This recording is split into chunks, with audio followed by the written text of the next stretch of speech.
Just come close.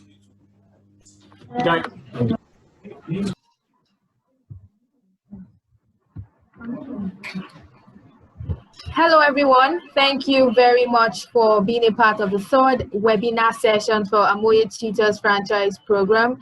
I am Abigail Olajire and I'm an associate at Amway. I must first of all apologize to everyone for starting in late. We're trying to resolve some technical issues, so we're starting right off. So we hope that you've been making significant progress with the new module course titled Introduction to Marketing. Remember, the franchise program will begin fully next month, and we'll be hosting our schools tomorrow, hopefully. And it's important we are poised with the necessary business and marketing strategies to set up our schools and our content on the platform so we can attract potential customers or clients. So do not be anxious, we're here to assist you all the way. In fact, our happy hour session tomorrow we would focus on that. So if you have any problem regarding setting up your schools tomorrow, come on the happy hour session and we would have a one-on-one session with any of the Amway team, and we will unblock that. So today, we would be having a very wonderful session with an industry expert. Don't worry, he will be introduced later during the program. But before that, just a few housekeeping rules before we begin. If you have any questions during the course of the program, please visit slido.com and use the event code 50711.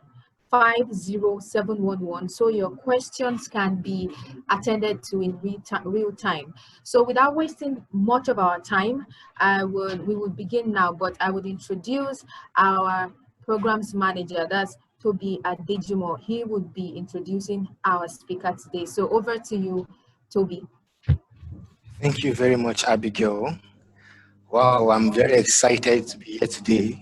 And I'm sure you're very excited too. I see we have people already on Zoom. I can see Prince, Okechukwu, welcome. I can see Joy. Welcome, Joy. Now, today's session is about education marketing. I'm Adeolu Akinyemi, the MD and CEO of A2W Group West Africa, where you oversees the creation and marketing of new products and services fitted for the West African development, leading training for over 50,000 distributor network base. Super amazing. Today, we'll be teaching the best marketing practices strategies that will help you set up a successful and profitable tutoring franchise business with Amway. Moving on very quickly, the next voice you'll be hearing today will be Adeolu's voice, and as you learn from the realms of knowledge that cannot be condensed into a soundbite. Thank you very much, Adeolu, for coming over today. Over to you.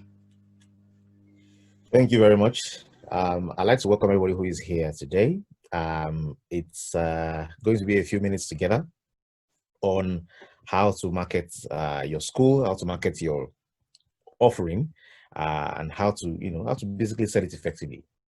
So if you're here today, or you're listening online, or you're listening to this that has been done, today it's just going to be a very simple practical class on how do you sell your service, how do you sell whatever it is you have to sell to who you want to sell it on. In this particular case, we're going to be using this as a direct case study on selling tutoring. Okay, selling the opportunity to tutor children to parents, selling that opportunity to people who are interested, and basically getting them to basically choose you as opposed to anyone else. So in this discussion, I will be talking about two key concepts. Okay. I will talk about two key concepts. The first concept I'll talk about is what we call the steps of a call. And then the second concept is I will talk about the psychology of persuasion, what they call the persuasive selling format. So I'm going to be handling two key concepts. If you have questions, please feel free to position those questions. I will say, how do I engage my customers? How do I ensure that what I want to sell, I can engage the people I want to sell it to and get them to say yes to my offering? What I'm about to share with you, I have used and I have sold billions of naira worth of products. It is what I've used to train an army of distributors over the years, and they achieve different levels of success in this as well.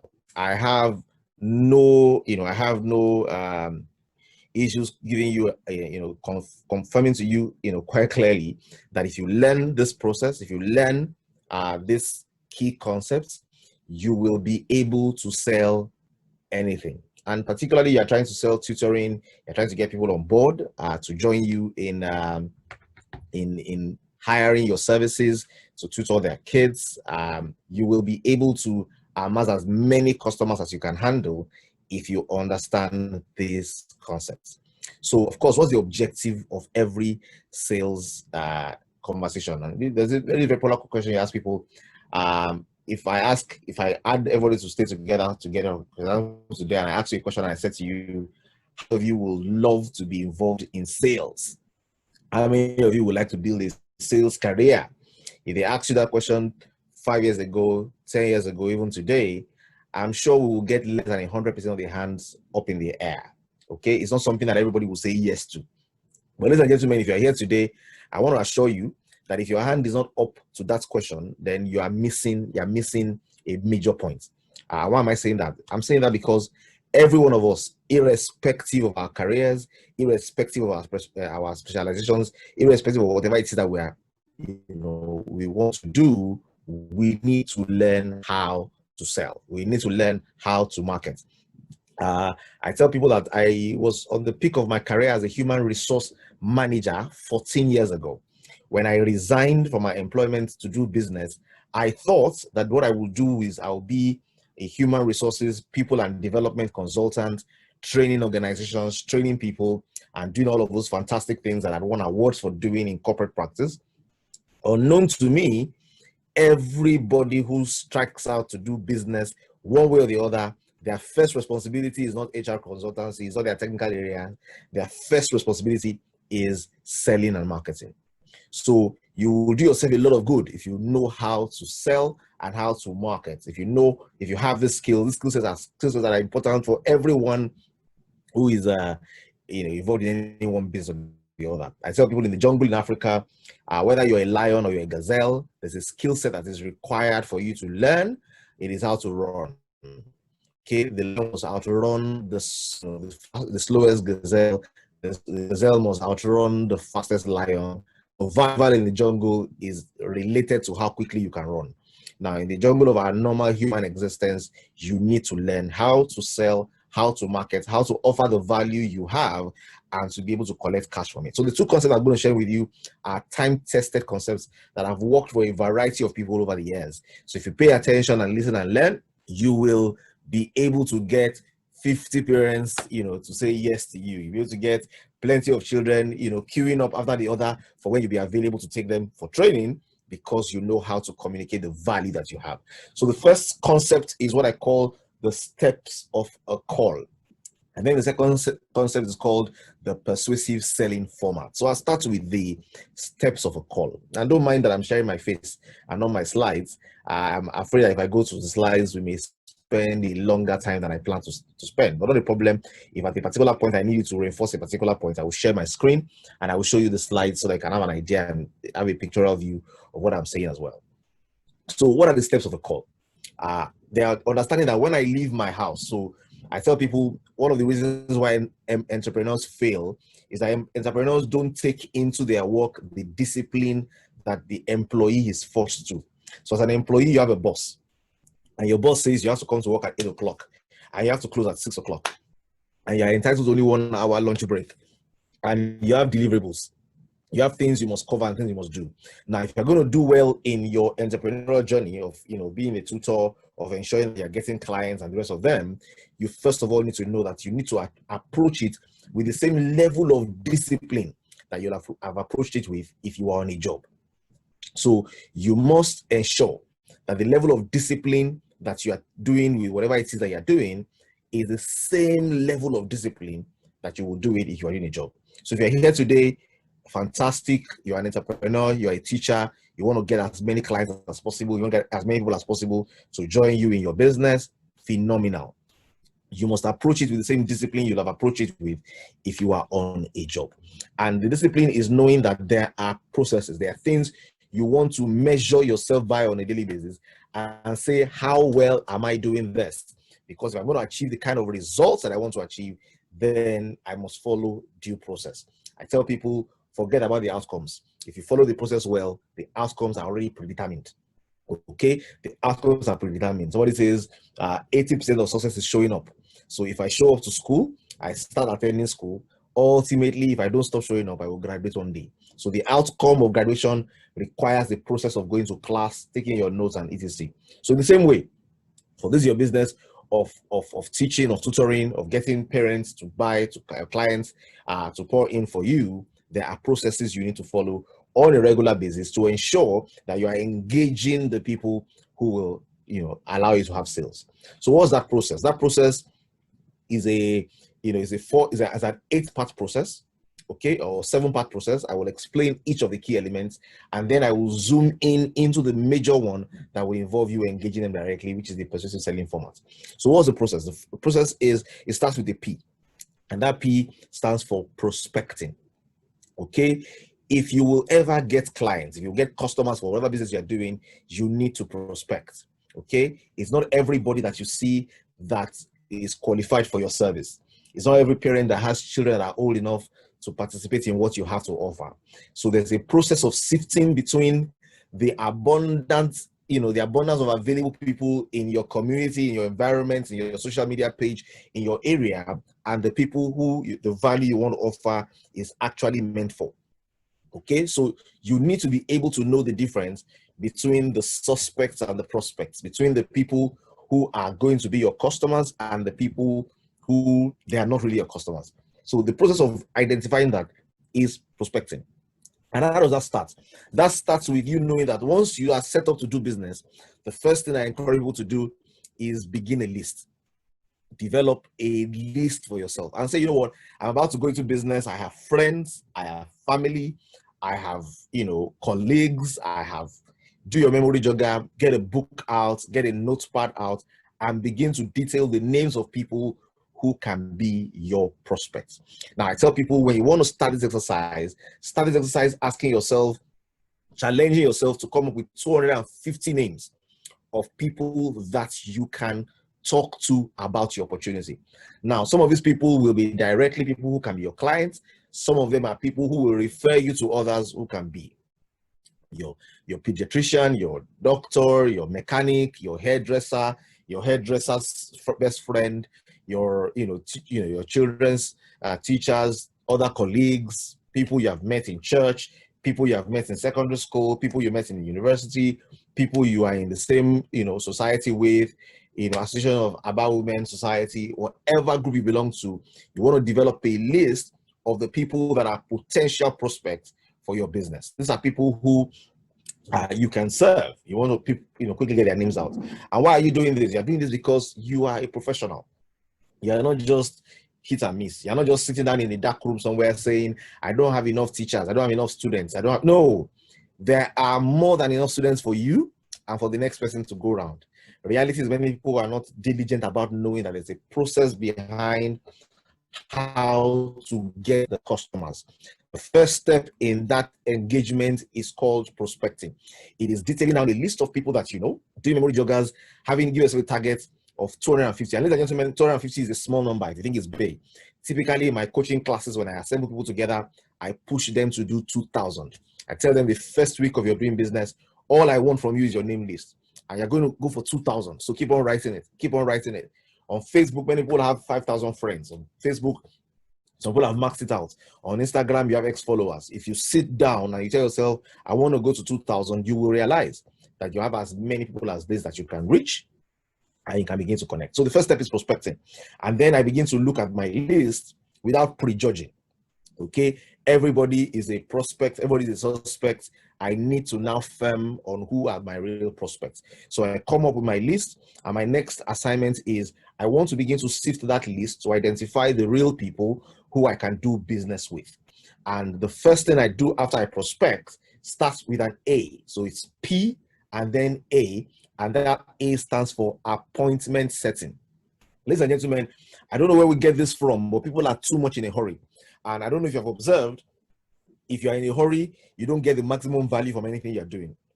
And I'll give you an example. I don't know if I've happened to you before, where you had a plate of food and you are not really conscious. You are in a hurry to get somewhere, so you quickly have to eat the food so they can do what you're doing. Now, if you remember such a time as that, you recognize and realize that you didn't really enjoy that food. Okay, you probably ate the food and you didn't even know what you ate. Okay, because you are in a hurry to do something else. We don't enjoy or get the full value from things that we rush through. So the same thing with this as well. Many people want to quickly dump all their prepared email on their prepared prospects, run away, and hope that they come back and get answers. I have a friend who calls that the Rambutan Syndrome. What does Rambutan Syndrome mean? Rambutan Syndrome is this thing that we're all familiar with. If you grew up in a local environment, like I grew up, not very local, in Ilorin back in the days, you have a mango tree. You want to pluck mango. You take a stone, you throw the stone into the tree without targeting any particular mango, and then you wait and hope that one mango will drop. It's called the Rambutan Syndrome. It means I am not being specific. I am not targeting what I'm doing. I'm just throwing the stone into the mango tree and expecting that the stone will shake the mango tree and ripe mangoes will drop. Okay? Sometimes it works, but sometimes you pluck an unripe mango. Sometimes you pluck leaves. Sometimes the stone goes up and it comes down. If you want to achieve phenomenal results in your sales process, in your marketing process, the next thing you want to do after prospecting is appointment setting. Don't just go and hurry and blah, blah, and dump it on them. No. Say, sir, when will I be able to get 5 minutes of your time? I have something very interesting I would like to share with you. I don't want to hurry you. I want to do it at a time that is perfectly convenient for you. What time can you give me tomorrow for us to have this discussion?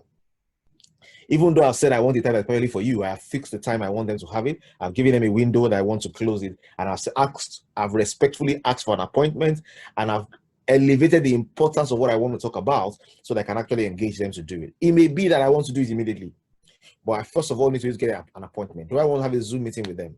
Do I want to have a video WhatsApp call? Do I want to share an email? Can I get an appointment for when I want to do what I want to do? Basically, making sure that this my conversation or engagement is like romance. You know, I don't meet a girl and then ask her out the very first day. No, we first of all, go out for a date. We go for a date. Maybe she likes me, maybe I like her, but we're giving ourselves an opportunity to have a little bit of a dance, explore out a few options before we now say, okay, this is what we want to do. So in the same way, you identify your prospect, you need to set appointments with them. That keeps you disciplined. It keeps you also filing. These are the people I need to get in touch with. This is the stage I'm in my conversation with them. And it allows you to be properly prepared to engage them. Now, if I look at this, how many customers do you want? How many clients do you want to get?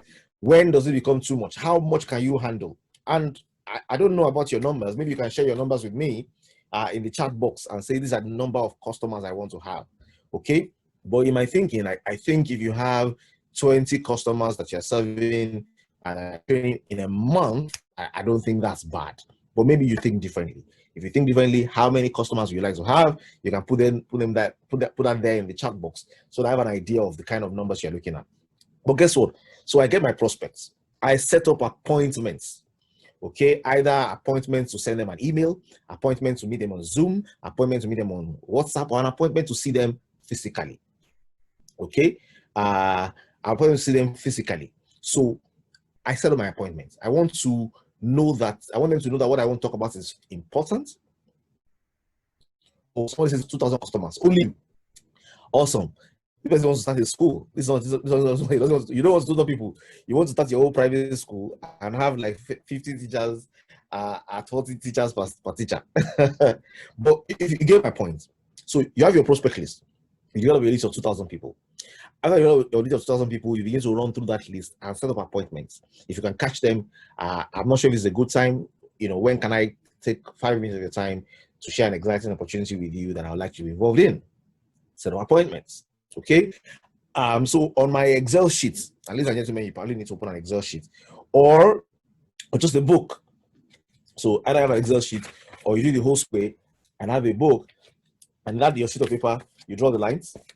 Okay, and you say prospects, you write down the names, and you say appointments, another page, people have set up appointments with. that you're going to meet with in a particular period. After you have set up appointments, for everyone you have set up appointments with, it is your responsibility now to go ahead and say, you know what, this person has set up an appointment with, what do they need? What do they need? And that's number 3. It's called needs analysis. I need to be able to analyze the needs of my customer. And guess what? So I'm a parent, I have a child in SS3, I have a child in JS3. My needs are very clear. I want my daughter prepared for SAT. I want my daughter prepared for, these foreign exams. She's currently doing her WAEC, so that window is passed. She's doing her NECO after that window is passed.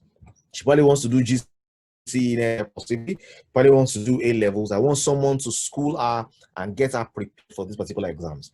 My son is doing JS3 exams. I need somebody to ensure that his foundation on physics, chemistry, biology, mathematics, and further maths is solidified. I want him to be somebody who aces his courses in sciences, is interested in engineering, is interested in programming. I want to lay foundation for him. So anybody who is analyzing me, for example, once you set up an appointment with me, you don't come to meet me and be telling me generic stuff. There's needs analysis. Now, all of these are preparing the ground for the sales, for the sales and marketing presentation. Because guess what? Many people feel, if you're a good salesperson, you just meet a stranger and then toast the stranger and then the stranger accepts. Some guys measure themselves like that. They measure their ability to be convincing on the ability to meet a strange lady for the first time and then get her involved in a romantic conversation immediately. I think it's foolishness. I think on both parts. I think if you really want to have sustainable relationships and you want to have a client that lasts and lasts, you want to ensure that you're not selling what they don't need. Your convincing skill is useless if what you're trying to convince them about is not something that is useful for them. If I'm buying what doesn't serve my purpose, it's only a matter of time before I discard it. But if you understand me sufficiently and you offer me a journey that I want to go to, then it becomes an exciting journey. So the same way as well, the same way I want to do with my business partners as well, I want to understand their needs. Because in presenting to them, my ability to become very, very convincing ab initio will be connected to the clarity that I have about their challenges, about what they want. Anybody who pitches to me what I want to buy already has me half sold. Okay? If you can demonstrate that you understand me and you understand what I need, and then you pitch me in the line of what I need, the sale is almost done. So all of these preparatory steps are very crucial to the sales process. They give you something to be doing on a daily basis, and it's not just waiting for the opportunity to present. You have a retinue, you have a lineup of people that you have prospected, you have a lineup of people that you are setting up appointments with. And guess what? Prospecting is not a once in a lifetime event.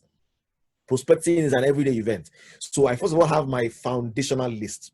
And when I have my foundational list, the next thing I want to do is every day I am going for meetings. I'm going for association meetings. I've joined networks. I've joined Association of Institute of Marketers. I've joined Association of Financial Bankers. I've joined Lagos Chamber of Commerce. I've joined a variety of things. Why am I doing that? So that I have the opportunity of meeting with people in various places. I'm asking myself, where do parents go to?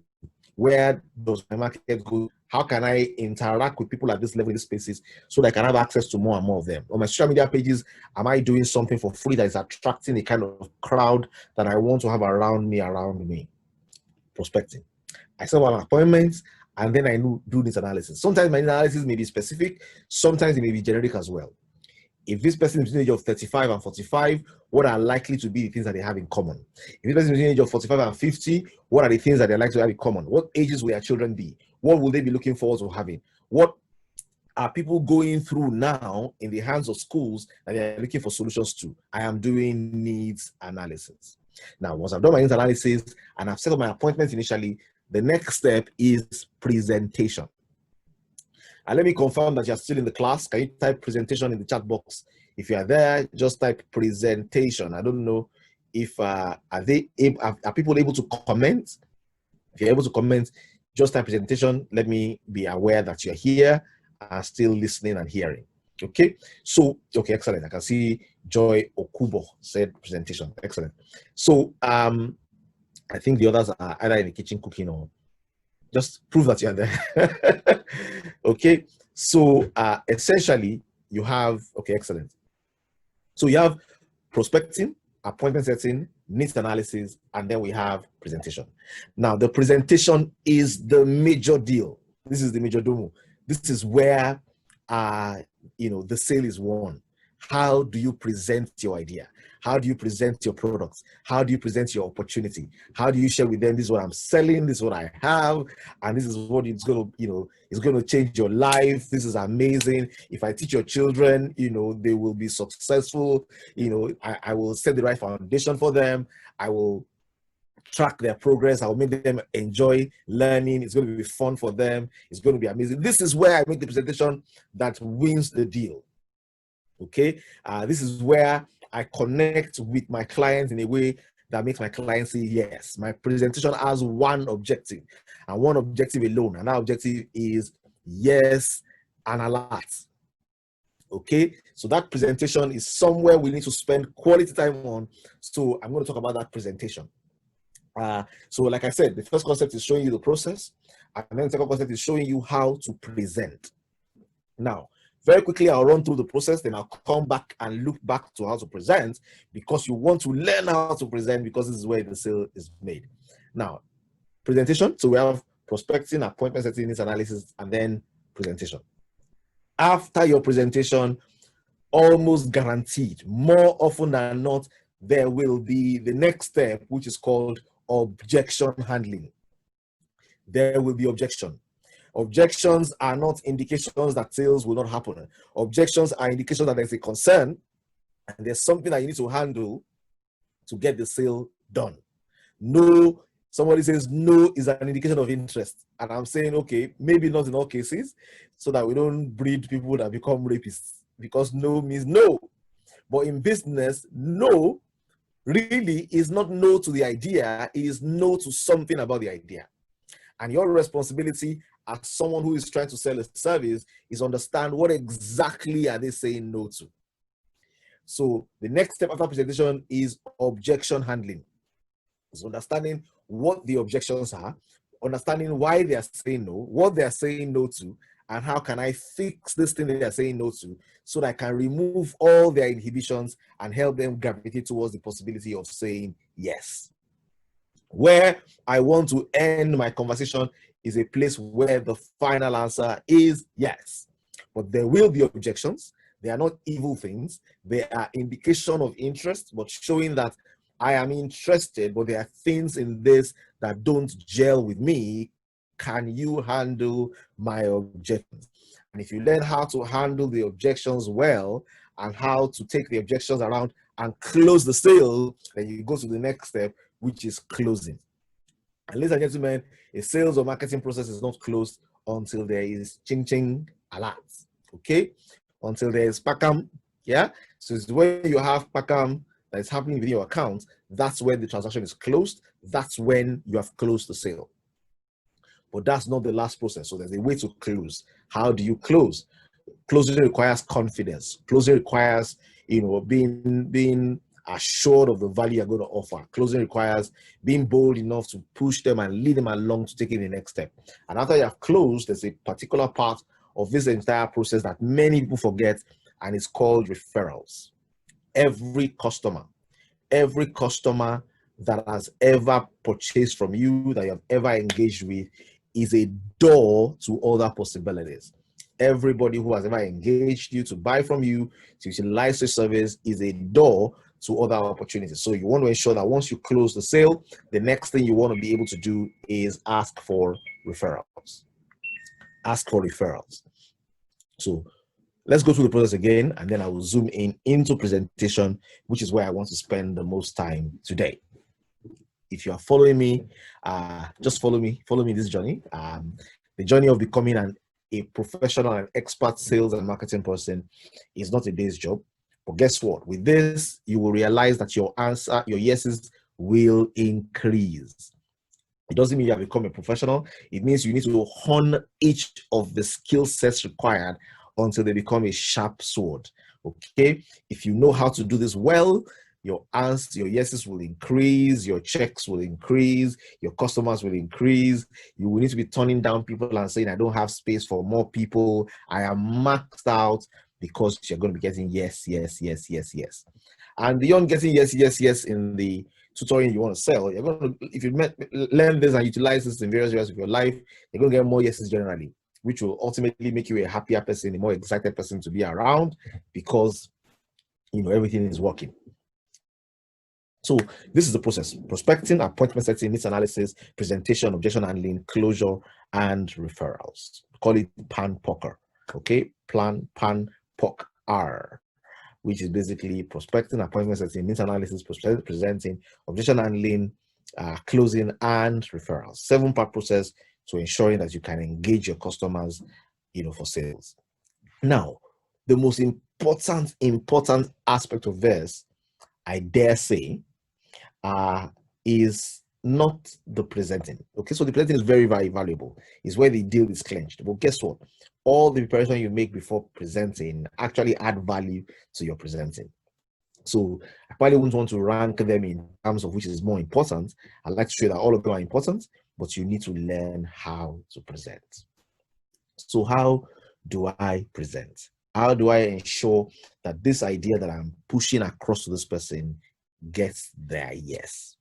Okay, I'm going to ask a pop question, a pop quiz, so that I won't just be like a radio station. Thankfully, this is a two-way communication street. It is radio, they call it my language, the one that speaks and doesn't get reply. So I try not to be a radio, I like to get some reply. And I have a question I'd like to ask you. Which one do you think is better? Which one will you prefer? Okay, the ability to be able to sell ice to an Eskimo, or the ability to be able to sell a heater to an Eskimo? Let's take that question, for example. Which skill will you like to learn?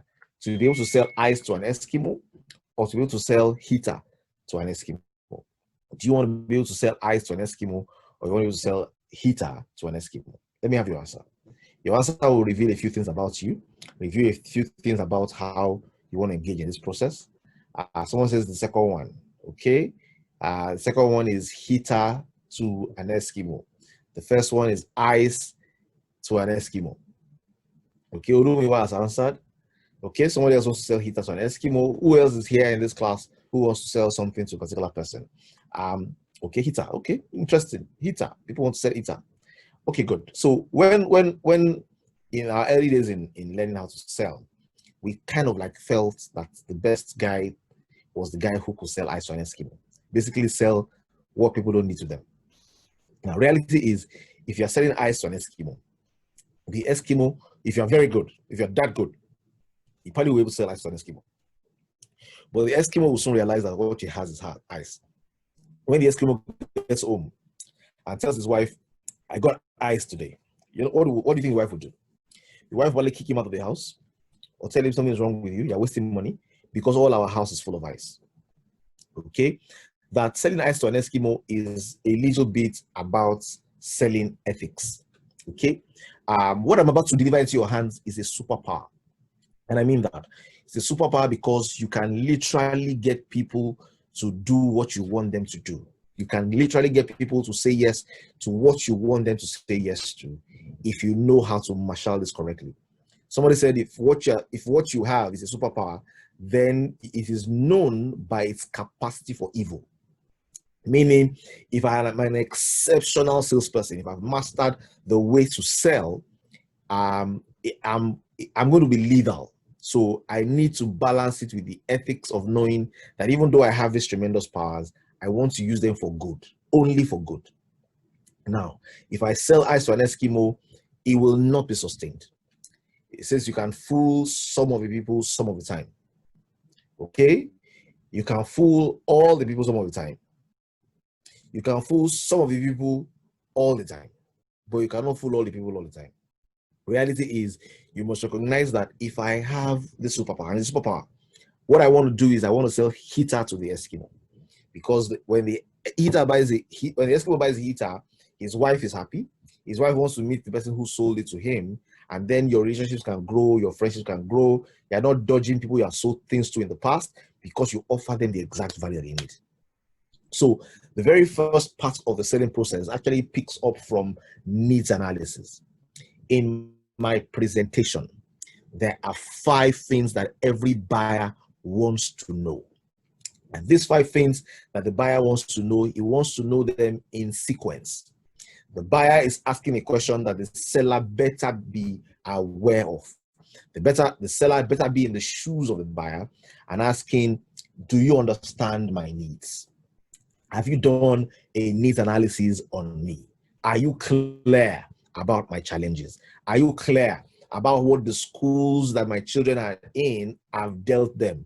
Do you know what is lacking for me as far as tutoring my children is concerned? Are you aware that all these online mediums are not working? Are you aware that the people that I brought home to come and teach my children, it didn't work? Are you aware that my children are joining these classes online, but they are not participating? Are you aware that 1 month is too long a time for my children to do tests, for you to test for if they are following, because by 1 month they will have not followed for 1 month and you will not know?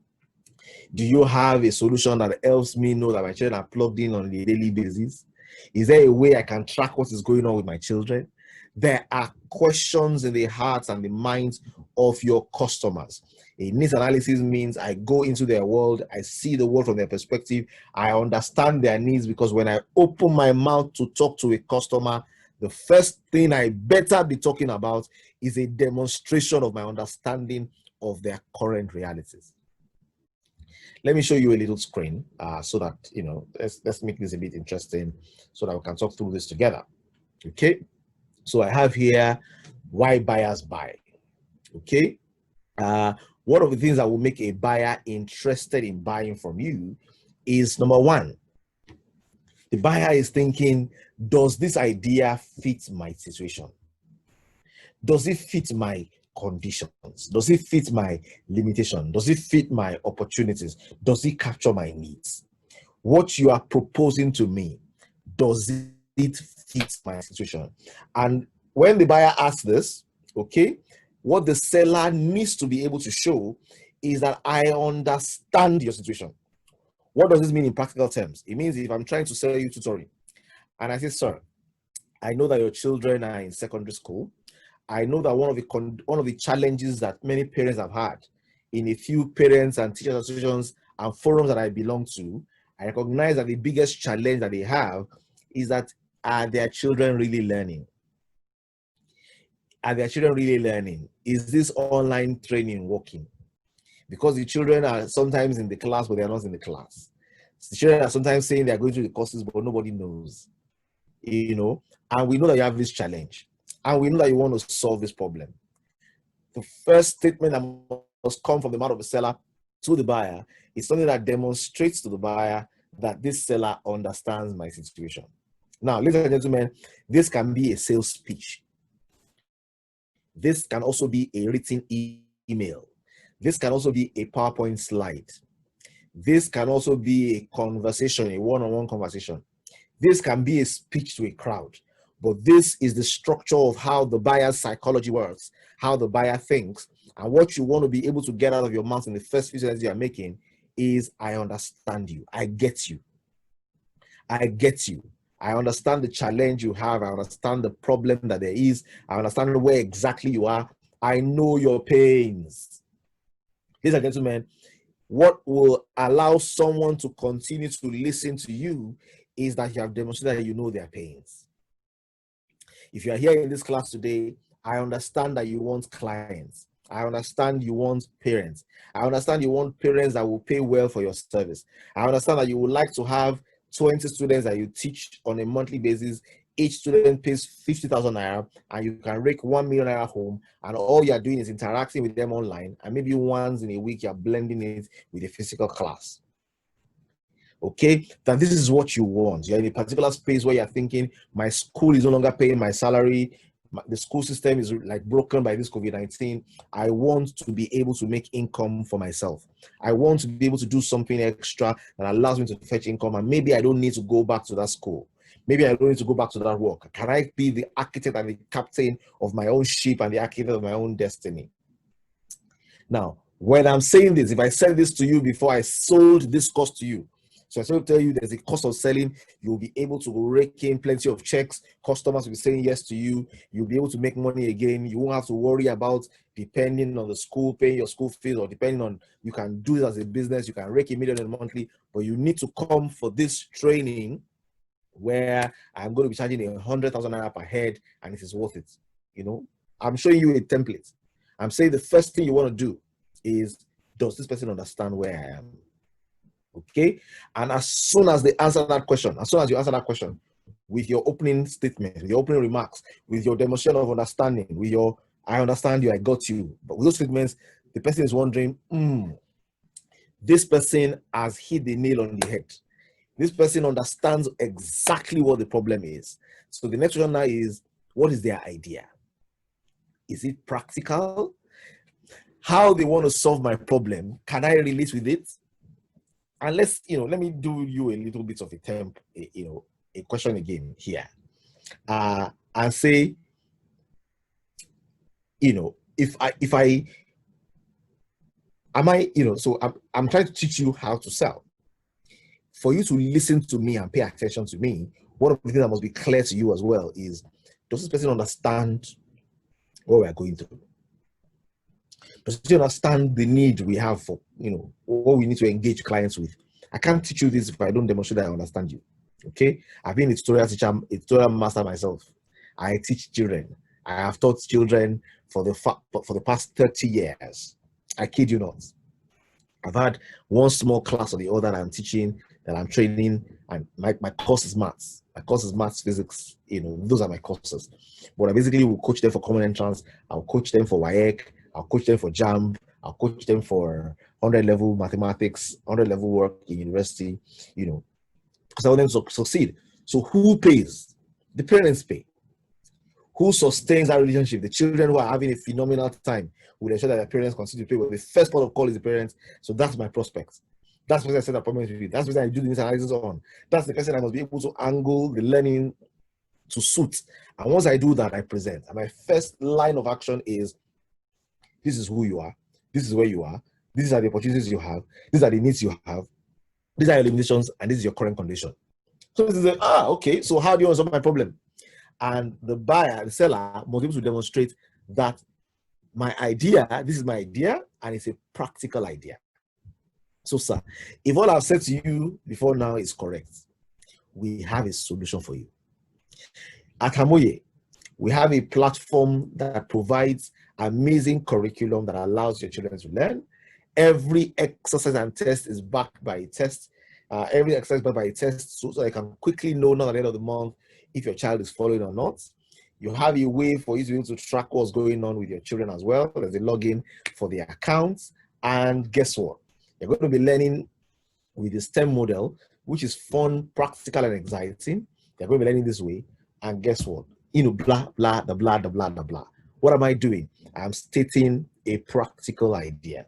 Now, once I state my practical idea, it triggers the next question on the mind of the parent. And that question is, how does it work? I like what you're saying.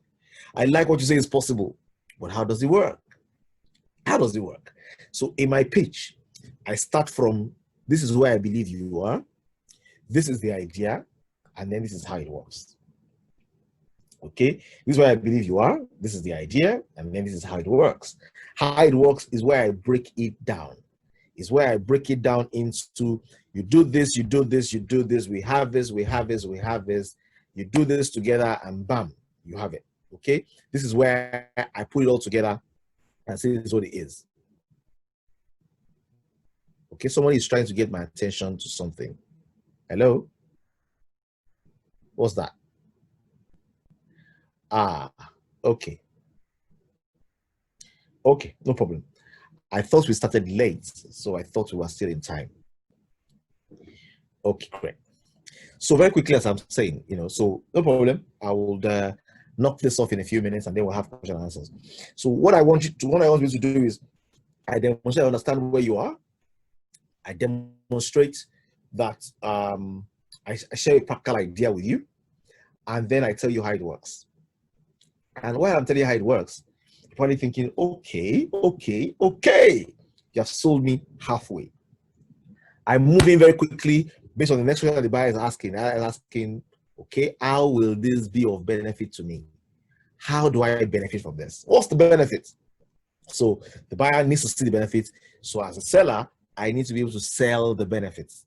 And you need to sell benefits. Okay? Benefits sell, features tell. Benefits sell, features tell. Many of us are wrapped around features. So say, Amuyi is a very good site. They have training, they have STEM, they have an opportunity for you to be able to do tests. They have this, they have, wiki know, they have all of this. Those are features. If you want to talk about benefits, benefits either increase something or decrease something. Benefits add value to an existing reality. So a benefit of a product can be, it will increase your productivity. It will reduce your stress. It will increase your finances. It will reduce your confusion. It will give you better clarity. It will make you enjoy more freedom. It will make you get better. Adjectives, adverbs are the things you use really to qualify. Adjectives are the things you use to qualify some of these things that benefits do. So benefits add value. How will being my client, how will allowing me to train your children help you? Will it give you peace of mind? Will you be able to monitor their progress and be happier? Will you be able to know that your children are doing better? Are they going to be learning faster? Are they going to be able to do better in their exams? What are the benefits you are offering? Benefits sell, features tell. Don't go about features, go for the benefits.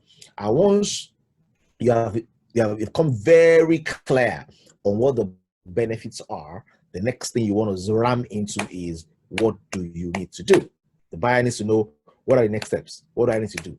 So make it easy for the buyer to agree by sharing easy next steps. Okay? Easy next steps. So what are the easy next steps? So let's go over that very quickly, because I'm being asked to summarize and I don't want to take too much time that I've taken already as well. 1, in presenting. The buyer wants to know, do you understand me? So show you understand. Your needs analysis kicks in as the first part of your presentation. What's the idea? Is it practical? Come up with a practical idea. Make sure the idea is practical. Tie the idea to their needs and make it practical. How does it work?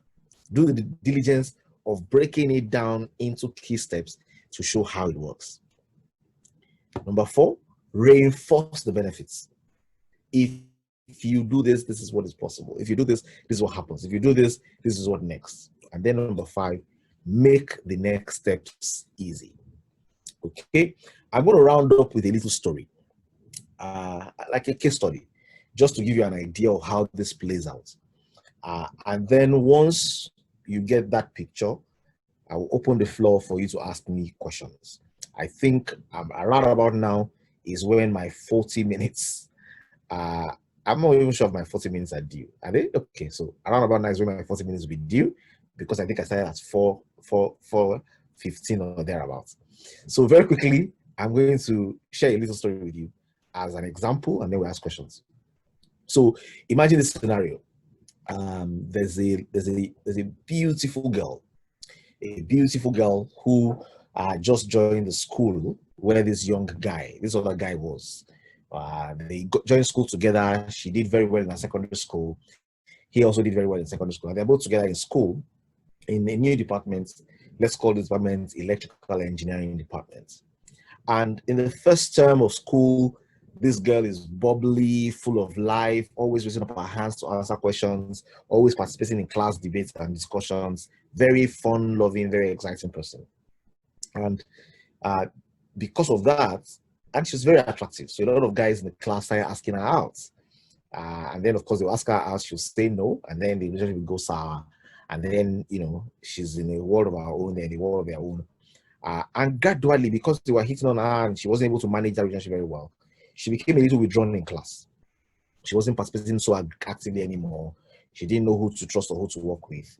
She wasn't really doing very well in academics anymore as well, because participation and excitement also adds value to this thing. And here was this sharp guy who also likes this lady, wanted to go out with her, but had basically not done what everybody else had done. He had prospected, seen that this was a viable option, And then one day he looked at us and said, look, I'd like to discuss something with you. I think you can do better in class than you are doing. I'd like to have a meeting with you to share with you an idea. So did a need analysis, understood the kind of people that were asking her, what they were asking for, understood a little bit. And then went to her and said, hello, sorry, I watched you for the last one term. I think you're an exceptional person. I think you are brilliant. But I see that your participation is dwindling and you are not really participating in class. And I feel that it's because of too much pressure on you. What have I done? The guy has done his prospecting, appointment settings analysis, and is speaking forth and saying, I can see the problem you are in. Things are messed up. People are asking you out. There's so much, whatever in class, you're not paying attention anymore. I think I have a practical idea that can help you. Really, to help me to do better in class, please help me. I'm tired. So, well, what I think we can do is this. I just want to be a friend. I don't have any interest in anything more than friendship. But what I think we can do is, if both of us are seen together, we'll come and read together. I will come and take you and pick you up and escort you. We leave class together. People feel you are taking, they don't put you under that kind of pressure anymore. You can be free to really learn as you want, be free like you used to be free before, without worrying that anybody is sitting on you. How will it work? It's very simple. We'll sit together in class. I will help you in the place I need to help you. If you don't come on time, I'll get a seat for you. If you come on time, you get a seat for me. We'll be friendly, basically. I'll help you out in the place where I can help you out. You help me out where you can help me out. And everybody will have their assumptions. If they ask you any question, you say you don't know what they're talking about. If they ask me, I say I don't know what they're talking about. We're just friends. And the benefits are, you don't have to worry about, anybody disturbing you. They won't disturb you if they think you're with me. You don't have to worry about, not being free. You'll be free to be yourself, do what you want to do. XYZ can happen. The benefits are more productivity in class, better grades, more participation, a more engaging and fulfilling time in school. Can have a full works of what's happening in school. And it's very simple. We can start today. So when you're coming today, I like to sit in front. I see you like to sit in front as well. Let's just pick a fixed corner in the class, and after a while, people will leave us alone. They will know that we're the ones that are there. Okay, what have I sold? This guy wants to be friends with this lady. He wants to have a relationship with her, but he wants to build it slowly. He is not selling what he wants to sell. He's selling what she knows she's likely to buy as a precursor of the journey going further. And then they start their friendship. They're going to class together. 3 years down the line, they find out they're very good friends. He asks her out and says, you know what, I don't want just friendship with you. I want to take you further. She delays for a while, but finally says yes. 5 years down the line, they are married and they live happily ever after. Classical case of persuasive selling format. Okay, so I'm going to drop the mic at this point and say, if you have a question, please ask and let me do the duties of answering. So back to you, Toby. Wow, thank you so much, Adeolu. This was immensely impacting. In the words of a famous clergyman, I can say that I am blessed. Adeolu's session has blessed me tremendously. And one of the things Adeolu shared that tugged at my heartstrings in the 7-part sale process is prospecting without prejudging. And I know this is something that we are used to, judging people and making baseless assumptions, cunningly devised fables. Thank you so much, Adeolu, for deleting such idea with your impactful and beautiful presentation. So moving on very quickly to questions. If you have any question and you want to, voice out, you can just raise your hand on Zoom and then I unmute you. Or you can also leave your questions on Slido or on Zoom. Let me see.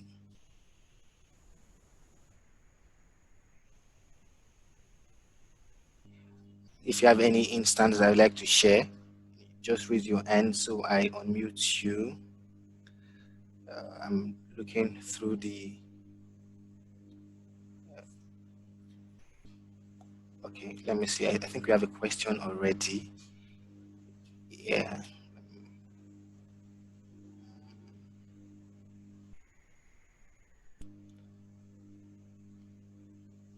Okay, please, what are the facilities or apps I need to have in order to deliver my services effectively to my clients? Okay, I think that question is technical. I think he's asking about the other features in Amway that they need. Is not attending directly to selling. The questions that you would like to ask me are questions that involve, I have tried to sell this way, I'm having this rebuttal, I'm having this challenge, how do I go through this, what do I do here, what am I missing out on, those kind of things, I'll be able to guide you. The apps you need to be able to deliver your service correctly, I think someone from Amway Technical will answer that one. All right, so let me quickly address that, let me quickly address that. So basically on Amway, there are different features that are actually engaging to clients, and one of these features is our video session that you can always have using our service. Having private videos with your students at a very affordable rate compared to other platforms. Also, you can also, your students and your clients can also gain competencies in different subject matter. And this is something that most platforms and other services that are outside there do not have. You can take a course on Amway and you can easily track their competence level. So this is something you can also, pitch to your different clients that you have and anyone that is interested in being a student to your course. So the next question on my list is from an anonymous on Slido. Please, what are the major skills that I need to have in order to develop and build a formidable school on Amway?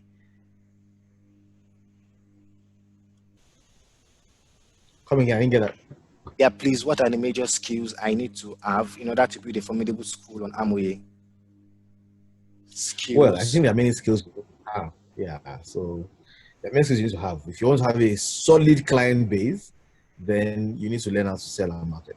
You need to learn how to close transactions, close your deals, get your people in, and then consistently communicate sufficiently with them to ensure that it's sustainable. But I'm sure there are other skills you need. So I'm here really to support you in getting more clients. So. Okay, thank you so much, Adeolu. And you can still ask your question. Let me see. It looks like we've covered all questions, and I think we can call it a meeting. Adeolu, would you like to say anything before we final wrap up? So I like to ask a question, right? And the question is, if how many people here already have clients? You are washed with clients. You have plenty of people who are trying to get you to train their children. That's happening to you already, then it's a good place. If it's not happening to you already, it's very simple. You start that process with prospecting, develop your list, utilize all the channels you have, and begin to quickly acquire. People, you have no idea how many people are out there ready to patronize you. They just need to find you, and you need to find them as well. And you need to do this with the discipline that you will do a job. Basically, settle down, get your list, begin to build on it. Have 5, have 10, have 20. I know when to say no, know when to stop. I know when to say, you know what, I've maxed out. There's somebody else who is doing very well that I know I can refer you to them as well. So I think those are my thoughts. I think everything boils down to your ability to sell the value that you have. I think that will determine how much you earn. And I think, if you can do this well, it can be amazing. Okay, let me see. Okay, now this is a question from Edozie. I have tried to get clients for home lessons, but it has not really worked out for me. What should I do?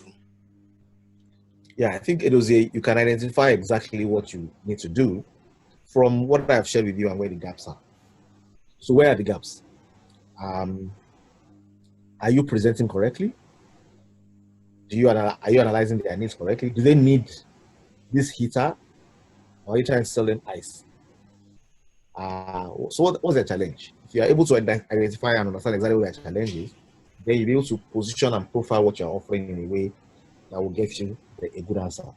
Now, like I said, objections are part of this thing. So if you ask somebody and they say no, what did they say no to? So how do you handle objections? Is by obtaining, verifying, and transmitting. So basically I say, why are you saying no?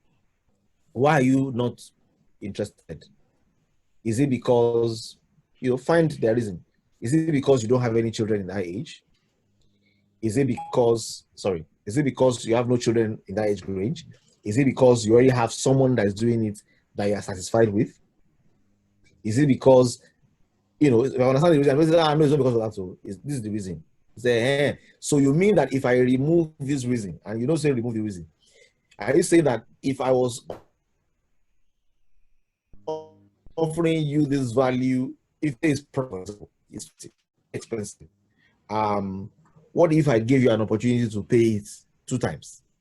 Or I don't have that book amount. So you try and inquire and interview them to be able to understand what the real objection is, so that you can take care of that objection and get them to say yes.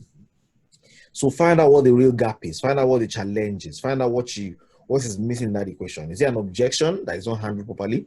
Is it a needs analysis that was not properly understood? Is it a failure to close what is already they ready to say yes to? Or do you need to just realize that the person is not suited for what you want, get them to refer you to other people who fit right into the space that you want to mine? I hope you get that. Yeah, do they need this eater, or are you trying to sell them ice? Thanks again, Adeolu, for that beautiful scenario that you used to relay your message. I think we can call it a day. Thank you, everyone, for coming here today. We appreciate you for being here. Thanks again for joining us today, and we'll see you next time. Bye. Thank you.